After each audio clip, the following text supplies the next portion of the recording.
Warsaw, one of Europe's capital cities. Located on the Vistula River, midway between the coast of the Baltic Sea and the Carpathian Mountains. It is Poland's largest city. For centuries, Jews fled persecution in England, France, Germany, and Spain, only to find a safe haven in Poland.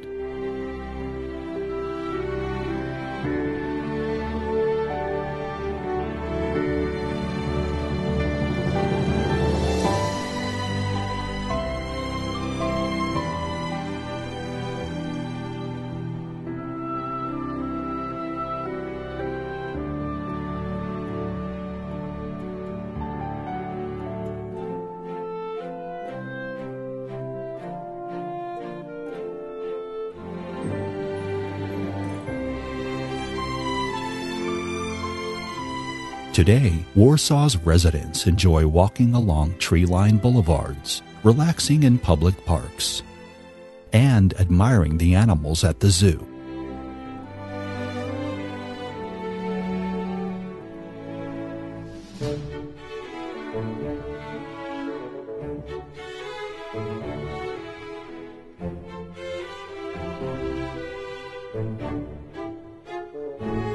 In 1929, Jan Zabinski was hired as the zookeeper in Warsaw. 2 years later, he married Antonina Erdman, and the couple moved into the zoo's newly built villa. Their first child, Richard, was born in 1932.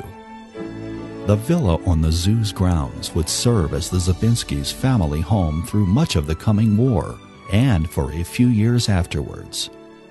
For a while, it was also home to a multitude of sick and injured animals.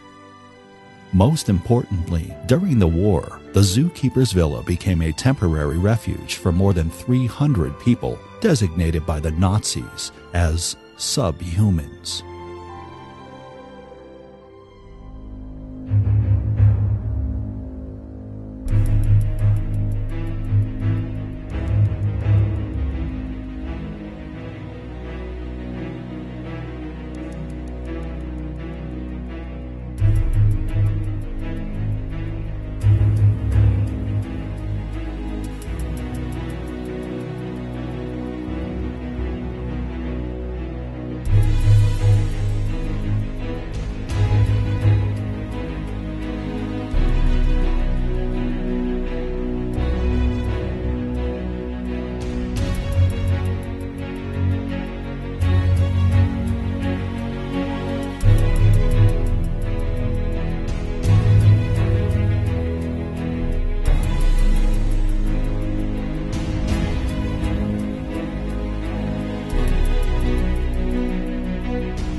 For the sick, injured, or orphaned newborn animals at the Warsaw Zoo, safe haven meant inside the Zabinski family's home.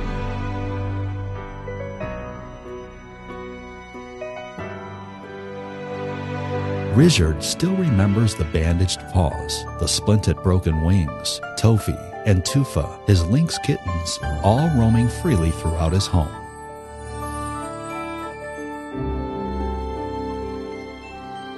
Then, a day which changed Warsaw forever. September 1st, 1939. For the Polish children, it was to be the first day of school. For these Luftwaffe pilots, it too was a day they had been waiting for. For the people of Poland, it was the beginning of a national nightmare.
German bombs begin to fall on Warsaw. Nazi pilots strafe unarmed civilians. A Polish anti-aircraft battery is stationed nearby. The Warsaw Zoo becomes a target.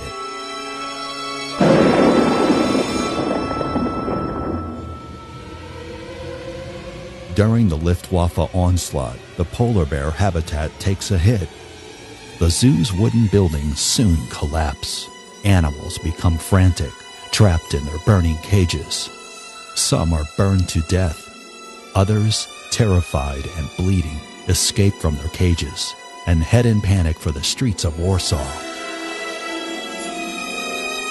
As Polish soldiers fear for the safety of the civilian population, they begin to shoot the dangerous zoo animals, the surviving polar bears, the lions, the tigers, even the parent of Tazinka, first elephant born in captivity in a Polish zoo.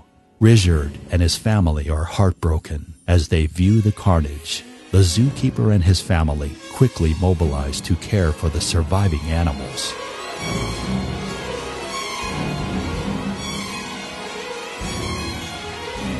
By the end of September, Poland falls to the Nazis and their Soviet allies. On October 1st, German troops enter Warsaw. 4 days later, conquering troops goose-step through the streets before their proud Führer. The swastika now flies from all public buildings.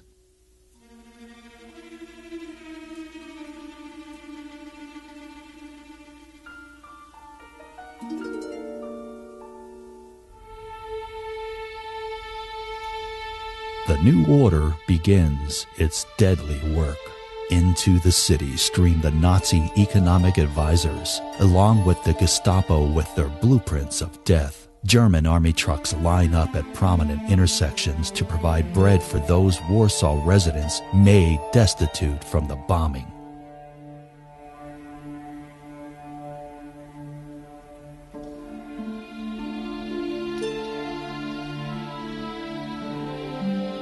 German newsreel cameras are there to record what they refer to as a generous humanitarian act.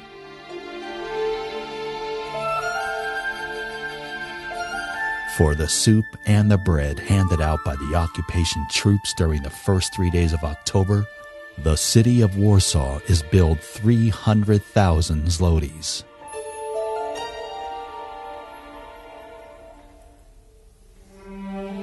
By December 1st, all Jews are forced to wear white armbands with a blue Star of David. A curfew goes into effect. Violators will be shot on sight.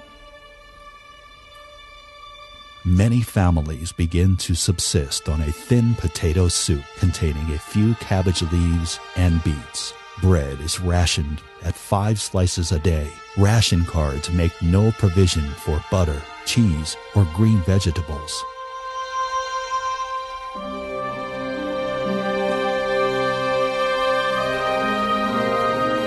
Adults may not have milk.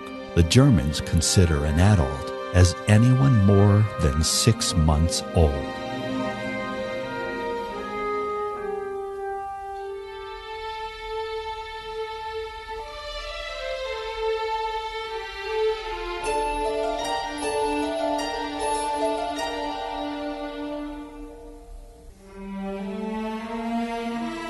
There is food enough around Warsaw, but like the personal property, it too is sent to Germany.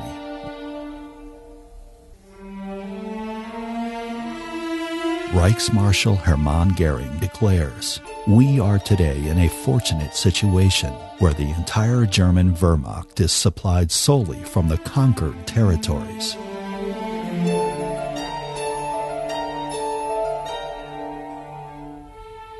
Just when it looked like the suffering could not get any worse, the Germans created a ghetto for Warsaw's Jews.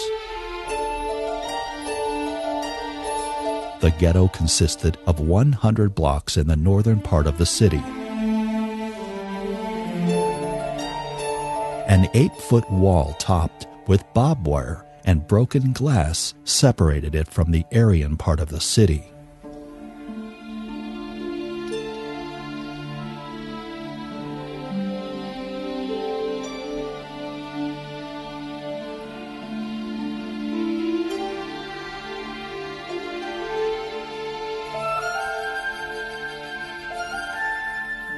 Life in the ghetto was just awful, miserable. The SS would come in day or night, pull you out from your rooms and either shoot you right on the spot or deport.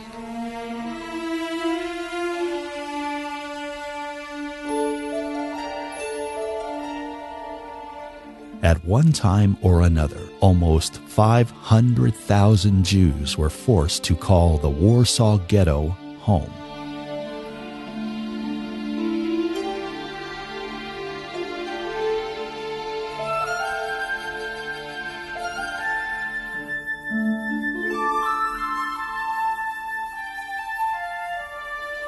Children as young as 5 years old began slipping under and through the wall, smuggling food into the starving ghetto.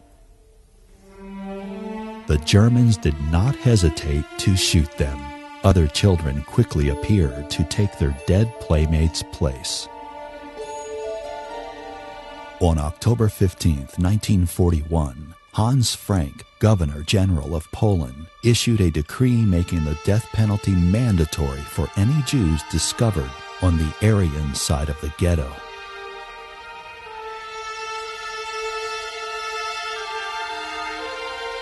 The death penalty would also be applied to anyone foolish enough to extend a helping hand to Jews.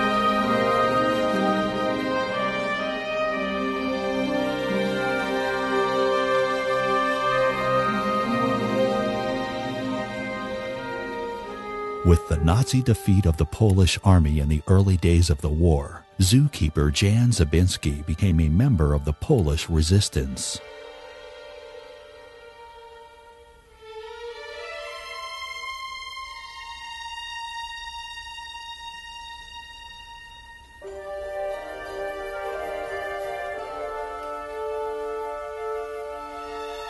At first, he was asked to provide hiding places for arms at the zoo. Later on, he would find hiding places for an endangered human population. The Warsaw Zoo would be the refuge of last resort for more than 300 Jewish residents.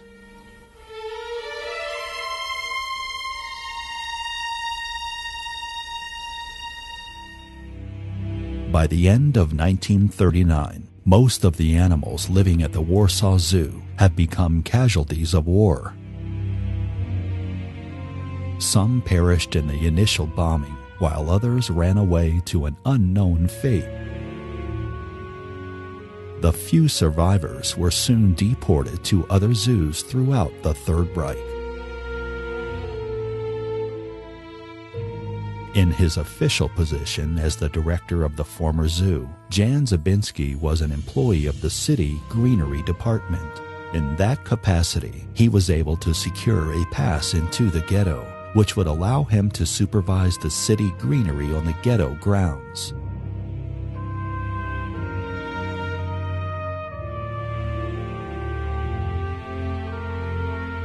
With his official access, Jan Zabinski eventually set up an escape network which led from the ghetto to the zoo and beyond. Asked years later why he made such a courageous decision, Zabinski replied, "We did it because it was the right thing to do." At first, some distraught refugees were hidden in the pheasant cages and brought into the villa at night.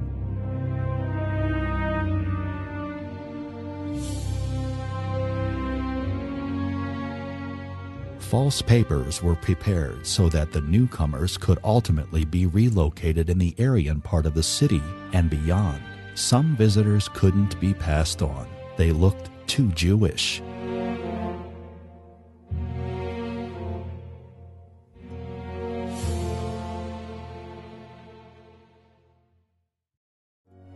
More human guests arrived, helping to fill the cages and villa closets. Approximately 30 stayed at the zoo for years. The visitors were referred to as guests. The Königswein family spent their first night in an underground corridor leading to the old lion's cage.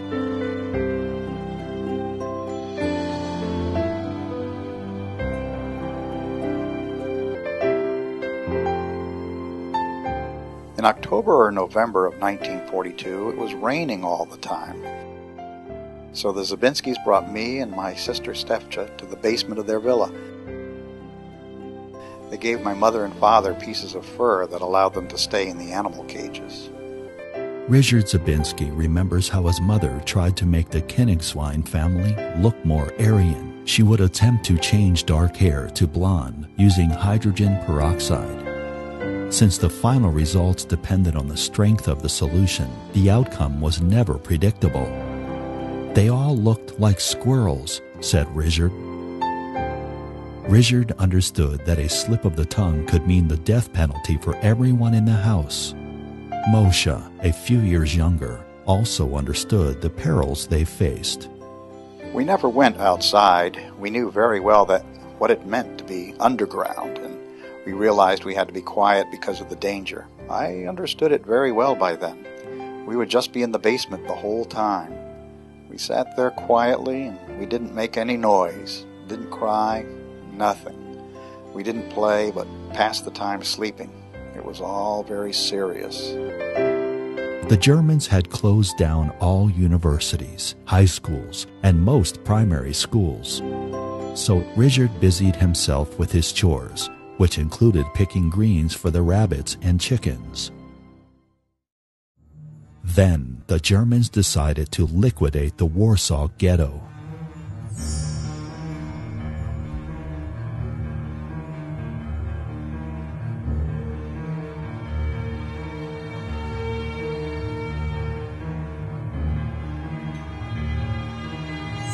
Aja Doliner was living in an Aryan section of Warsaw, disguised as a Christian. We were very close. Where I was there, mate, was very close to the Warsaw Ghetto. When I was on the balcony there, I saw what was going on, how mothers wrapped children and jumped into the fire rather than to be killed by the bullet, whatever. It was horrible. Then was Easter. So that family that I worked for that had that little child, the family came and they went first to church and then they all came back home. And they all went on the balcony and one boy, like 12 years old, he said to his grandma, Grandma, look how the Jews are burning, how they are. And he was laughing, that boy. The grandmother said to that child, this is not a laughing matter.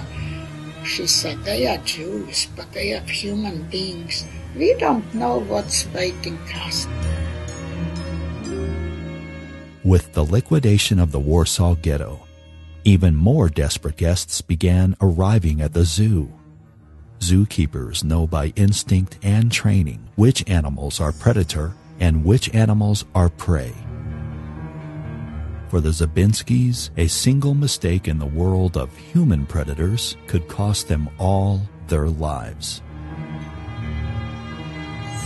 Russian troops come within 65 miles of Warsaw.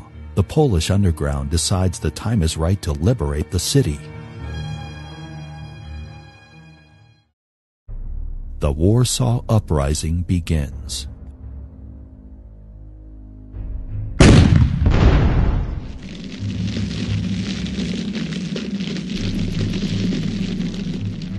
The Poles initiated the uprising, and we started to build barricades. But where did we come, the Poles, to the Germans still were the powerful. They had planes. They started to bomb. They flattened the old city where I lived. There was hardly one building left. We were running for 3 or 4 weeks from one shelter to the other, no water, no very little food. Who gave you food? You had no soap. You didn't have where to wash. Nothing. On the 5th day of the uprising, battle-hardened SS troops swarmed through the city with a vengeance, slaughtering 30,000 men, women, and children. They also come to the zoo. A battle-hardened SS man walked Richard off to be executed. As his mother looks on in helpless horror, a shot rings out. Then the German emerges from the bushes, laughing. He had shot Richard's pet chicken, but decided to spare the boy. The Polish resistance fights heroically for 63 days. Overwhelmed by superior military forces, the Warsaw Uprising collapses. We were like rats running from one, and finally, at the last shelter that we were, we had the Germans. They said, if there's anybody, you come out with your hands up, otherwise we'll throw in hand grenades and you'll be all killed. So we all came out. By that time, the uprising was gone. The Germans, naturally, they were still powerful. This was summer of 1944. In the closing days of the war, Richard's remaining pets were released to fend for themselves.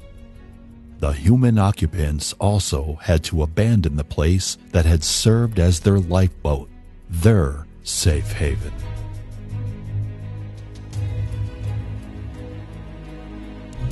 Many years later, Masha Koenigswein remembers the words of his mother, Regina. She said, the Zabinskis' home was Noah's Ark, with so many animals and people hidden there. Of the 20,000 who fled the ghetto, more than 11,000 survived. Against all odds of surviving, all but 2 of the 300 people seeking safe haven at the Warsaw Zoo survived the war. It is estimated their survival required the efforts of 70,000 people. Ordinary Poles, risking their lives to provide a network of safe havens for their neighbors in peril. Zookeeper Jan Zabinski, along with his wife Antonina and young son Richard, are counted among these 70,000 extraordinary people.